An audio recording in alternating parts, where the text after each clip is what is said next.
സ്നാനത്തെ എതിർക്കുന്നവരും സ്നാനത്തിനെതിരെ പഠിപ്പിക്കുന്നവരെല്ലാവരും നിങ്ങളുടെ ഒന്നാം നമ്പർ ശത്രുക്കളാണ്. കാരണം നിങ്ങൾ മരിച്ചതിന് ശേഷം യേശുക്രിസ്തുവിന്റെ മുമ്പിൽ നിൽക്കുമ്പോൾ തെരുവോരങ്ങളിൽ നിന്ന് പാവപ്പെട്ട ഉപദേശിമാര് നിങ്ങളെ സ്നേഹിച്ചുകൊണ്ട് സത്യം സംസാരിച്ചപ്പോൾ നിങ്ങളുടെ പുരോഹിതന്മാർ എനിക്ക് നേരിട്ട് അറിയാൻ പറയപ്പോൾ നിങ്ങളുടെ ഓരോ വീടുകളിലും നിങ്ങളുടെ പള്ളികളിലെ ഞായറാഴ്ചയുള്ള പ്രാർത്ഥനാ വേളകളിലും നിങ്ങൾ നിരന്തരം പറയുന്നൊരു കാര്യമുണ്ട്, ഇങ്ങനെ സ്നാനം പറയുന്ന ഉപദേശിമാരെ വീട്ടിൽ കയറ്റെല്ലാം. നിങ്ങൾ സ്നാനം ഏക്കെന്ന് പറയുമ്പോൾ പ്രിയപ്പെട്ടവരെ ആരാണ് ശത്രു? യേശുക്രിസ്തുവിന്റെ വചനത്തിന് വിരുദ്ധമായിട്ട് പറയുന്നവരത്ര നിങ്ങളുടെ ഒന്നാം നമ്പർ ശത്രു. ഉയർത്തെഴുന്നേറ്റ യേശുക്രിസ്തു ആ ദാസന്മാരോട് പറഞ്ഞു, നിങ്ങൾ സകല സൃഷ്ടികളിലും പോയി സുവിശേഷം അറിയിപ്പിന് എന്നാണ്. വിശ്വസിക്കുകയും സ്നാനമേൽക്കുകയും ചെയ്തവൻ രക്ഷിക്കപ്പെടും. പ്രിയപ്പെട്ട ഒന്നാമത് നിങ്ങൾ മാനസാന്തരപ്പെടണം. അതാണ് വിശ്വാസം അല്ലെങ്കിൽ സ്നേഹം. കർത്താവിനെ സ്നേഹിക്കണം. അതിനുശേഷം നിങ്ങൾ സ്നാനത്തിലേക്ക് വരണം. അതെന്താണ്? വെള്ളത്തിലിറങ്ങി പൂർണ്ണമായിട്ട് നിന്നെ തന്നെ അതിൽ നിമഞ്ജനം ചെയ്യാണ്.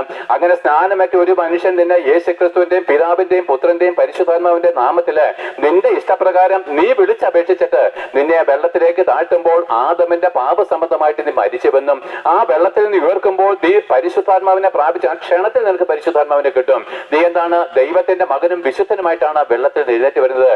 ഇത് നമുക്ക് നിസ്സാരമാണ് തോന്നില്ലേ? ഒരു 10 ലക്ഷം രൂപ കൊടുത്തിട്ട് നിങ്ങൾ കിട്ടുമായിരുന്നു പറഞ്ഞാൽ നിങ്ങൾ അധ്വാനിച്ച് കൊടുക്കുമായിരുന്നു. അത് നിങ്ങളുടെ മഹത്വമാണ് പ്രിയപ്പെട്ടവരെ. എന്നാൽ ദൈവം സൗജന്യമായിട്ട് 2000 വർഷങ്ങൾക്ക് മുമ്പ് നമ്മുടെ പാപത്തിന്റെ കടം വീട്ടി നമുക്ക് പകരക്കാരനായിട്ട് മരിച്ചത് വഴി അവനോടുകൂടെ മരിച്ചുവെങ്കിൽ നാം അവനോട് കൂടെ ജീവിക്കും. നിങ്ങൾ വായിച്ചിട്ടില്ലയോ?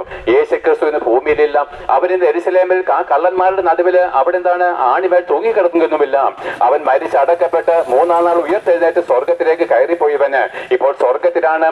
ആ യേശുക്രിസ്തുവിനോട് കൂടെ 2 കള്ളന്മാര് മരിച്ചതില് ഒരു കള്ളൻ മാനസാന്തരപ്പെട്ട് മരിച്ചു. അവൻ ദൈവത്തോടു കൂടിയായി.